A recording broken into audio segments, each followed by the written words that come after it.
Hello my good people, a few months ago I purchased and reviewed Battletoads for the Genesis, so this is the original game. I went through all levels and I finished the game, and I was naturally interested in the sequel, that is Battletoads Double Dragon, so I got myself a cartridge of it. And that's why I'm making this video, because I completed the game, I went through all the levels of this one as well, and I will give you my impressions on this game, how it compares to the original one, and also which one may be better than the other one. So right now let's go through Battletoads versus Battletoads Double Dragon. Let's jump right into it. When you first start Battletoads Double Dragon, you can see right away that there is a little graphics improvement from the previous game. It now looks a little bit more 16-bit, when the previous game looked more like 8-bit graphics. When you look at the controls, it feels good. It's the same as Battletoads, still a tad bit rigid. It now adds a few new moves, as you can hang from the side of a platform in level 1 for example, or hang by the roof or higher platforms in later levels. It's pretty cool. There are things that were rehashed from the first game, such as going down a shaft hanging off a cable. It is used actually 3 times, if I'm correct, in this game. But somehow it feels like the controls were better in the first game. I don't say it's bad though, but I prefer the first one. What is back again is to ride these Sea-Doo looking flying bikes. However, this time it is pretty easy. It's even possible to finish it without dying when you play it for the first time. But if you hit an obstacle and die, you will respawn at the same spot. You don't have to restart the whole section like it was in the first game. It's rare to have something too easy in a Battletoads games, but here it should have been toned up a little bit, I would say. A good improvement in Battletoads Double Dragon is that levels are not excessively long and boring at some point like it was in the first game. Again, from the first game they reused a lot of enemies, such as the main villain, that is the Dark Queen, or the Fat Rats, to give you other examples. It was kind of a weird association to mix Battletoads and Double Dragon, but somehow I think that it works. It's definitely a Battletoads game with the dragons in it. Even if they kept their moves from other Dragon games, the controls are similar to the Battletoads. Just like in the first game, it can be played simultaneously with 2 players, but there is an extra mode that was introduced, allowing you to play without hurting your partner. Otherwise, the first mode is the opposite. It's just like in the first game, so each over you can hit your partner. In this game, Battletoads Double Dragon, there is something that I really don't like much. It's that sometimes you are between 2 enemies and they beat the hell out of you, bouncing on both sides. You lose a life, and when you respawn, they continue to beat you up, and you can barely get out of it. You just feel helpless, and the game feels pretty unfair. In some situations, you can just prevent some hits, either with bosses or even with regular enemies. It is very frustrating. The first game can be really tough in sections, as you have to be 100% precise, but after you learn it, it is fine, even if it's still a very challenging game. Here, it's more like luck. You never know, you don't feel in control. Even if you know the level perfectly well, you may still get hit. That's annoying. This time, you can play any of the 3 Toads. It was only 2 in the previous game because 1 had been captured, and no matter which one you pick, it handles exactly the same. The only difference is the color of your character. There is no different punch, kick or combo.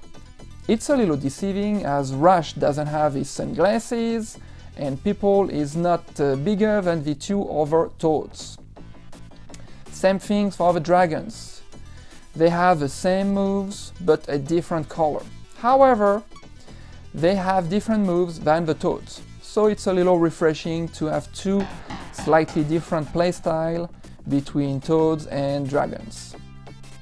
However, I wish that developers had introduced more moves and a special move that could have been helpful when you're getting beat up, as mentioned before.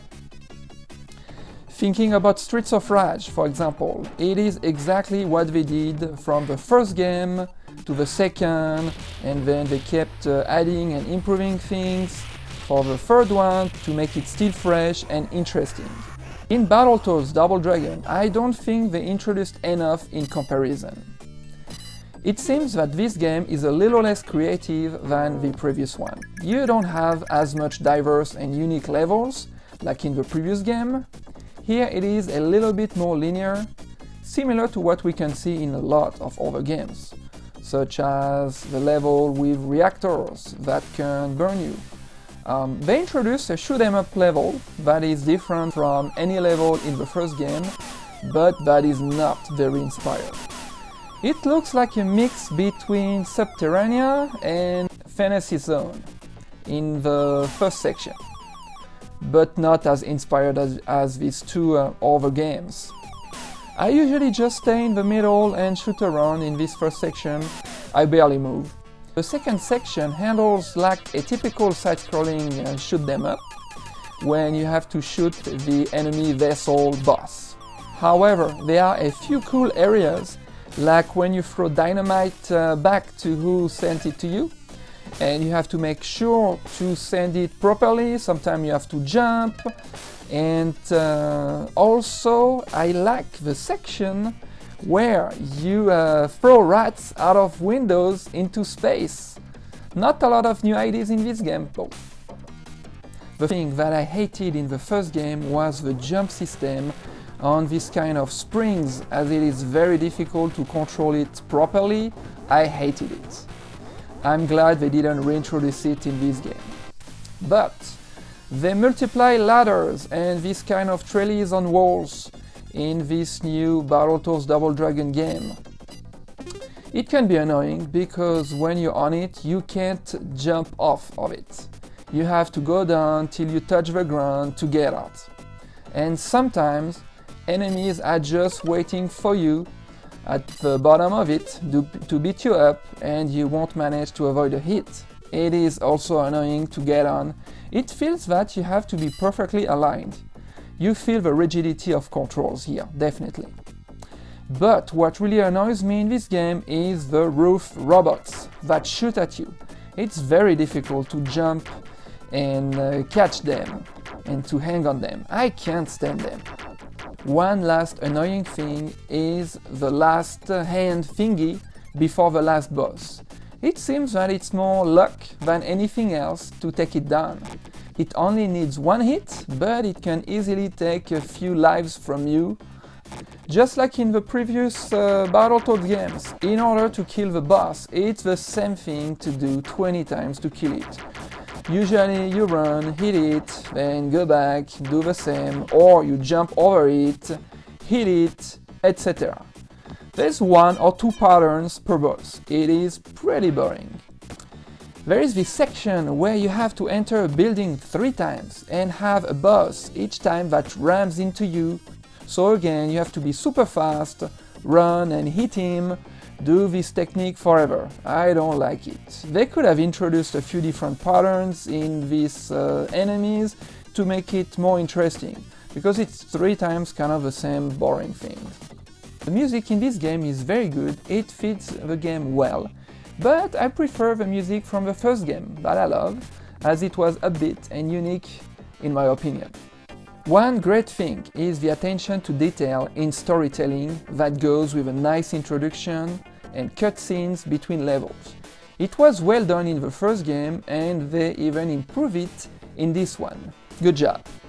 However, spoiler alert, the ending is deceiving. I was expecting something great, just like the intro, but there is barely anything. No proper ending, unfortunately. Regarding difficulty, Battletoads Double Dragon is a hard game too, but for me its difficulty comes from the enemies that may manage to hit you, as mentioned before, but not by the platforming or environmental aspects like it was in the first game. It was definitely the opposite on the first game. Enemies were easy to beat, but man, the platforming and level design was super tough, and levels are way too long. So I'd say that on a lucky day, Battletoads Double Dragon may be easier than Battletoads the original. I am not a great player, so I use this useful cheat at the character selection to access a secret level screen. You have to press down, up, down, C, A, B, and then you will hear a sound showing that it was entered properly. Then you just have to press start and you can now pick your level in this selection here. It's awesome that developers put this into the game, so it helps you practicing levels and also enjoy the game better if you like me and not that a good player. But I know hardcore player would say, oh, it's cheating, it's this, it's that, yeah, whatever. This game is very hard for most of the people playing it. So which game do I prefer between these two? Even if I've only played the first game once on the NES sometime during the 90s at a friend's house, I'm kinda nostalgic for it. I would definitely go back to it, play a few levels here and there from time to time. And on the opposite, now that I finished Battletoads Double Dragon, I don't feel like playing it again. Except for the level where you have girls with whips. When you beat them, developers made funny animation, where you pull their hair, punch them, throw them left and right, depending on playing it with either a toad or a dragon, because they have different moves. I'm sure feminists would be infuriated today to see this in a game. Well, just look at it. My final say is that both games still deserve to be played today, especially if you don't know them, but I can tell the age and it shows. It's not the 90s anymore. It's definitely not as good as, let's say, Streets of Rage game or Sonic or Mario that still holds up pretty well today. To say that these games are some of the greatest games on the platform, I don't think so. But they're still good games to give it a try. But not must-haves in a collection, in my opinion. Do you agree? Or do I make you upset? Let me know in the comment section. I'll see you in the next video. In the meantime, have a good one. I want to thank you for watching the video. Don't forget to comment, like, subscribe, and share the video if you enjoy the content. In the meantime, have a good one.